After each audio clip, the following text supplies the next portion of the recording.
recruitment is a challenge in Gibraltar. That is what businesses day-to-day experience. And it is particularly, I think it's going to be becoming more challenging with this criteria, which the government itself admits is stricter than what we used to have. It's going to become more challenging. And there are going to be many, many people who fall outside the objective criteria for residency that this paper sets out. So there's going to be many people that do not meet the earnings threshold. That average earnings threshold is high. It's not an average earning threshold in the private sector. There is no mechanism in the treaty whereby a British national who manages to secure a job in Gibraltar can apply for a visa to reside in Spain. We've got something quite special. We need to protect it. We need to make sure that we grow it sensibly, as opposed to potentially opening the lever, so to speak, dramatically and finding lots of people coming over, which we're then stuck with insofar as having to look after. And it's the exercise of discretion which is of concern, because whilst that on paper is perfectly reasonable, in practice, the experience is that any exercise of discretion takes time.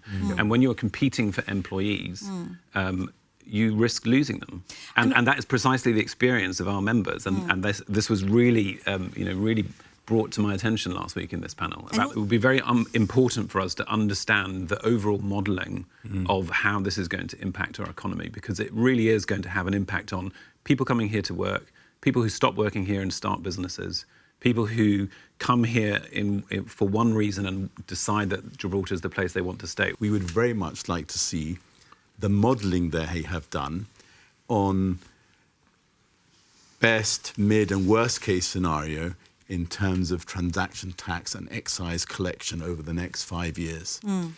Because if they've done that, that would be very good guidance for us to know what they're expecting in terms of the direction of the economy in certain sectors. I've recently spoke to various different people across the sectors, and they are very, very worried about the mammoth task ahead. There remains a lot of uncertainty, procedural uncertainties, commercial uncertainty, and legal uncertainties. Even with the guidance that's been published? Even with the guidance, yeah. They do not believe that there's been full consultation and that the town halls to come will necessarily cover all of it. And it is the government's unequivocal responsibility to ensure that present businesses, apart from the future economy, that present businesses are allowed to survive, to adapt, and to grow as business. There are discretions, but the discretion isn't going to be applied on a case-by-case basis. So if a specific sector comes to us, as indeed they already have, and says this doesn't apply for these reasons and it's accepted, then it's not a person-by-person discretion. It's a sector-wide discretion that the Chief Minister will be able to accept on a sector basis. So the delays that he's talking about won't necessarily be there, because once the discretion is exercised for a sector, it will be implemented for that sector. What we're doing is remarkable in the face of a treaty which is groundbreaking. We are now trying to take everyone through it. And of course businesses are nervous. And of course we will do everything in our power to take business through that transition period and issue all the guidance that they need.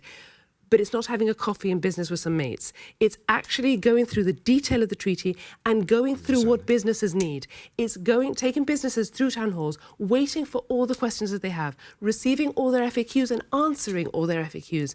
So I believe that we are trying to do everything possible at a pace whilst we are negotiating the admin arrangements and everything else in order to deliver the certainty at the point in time that we need it.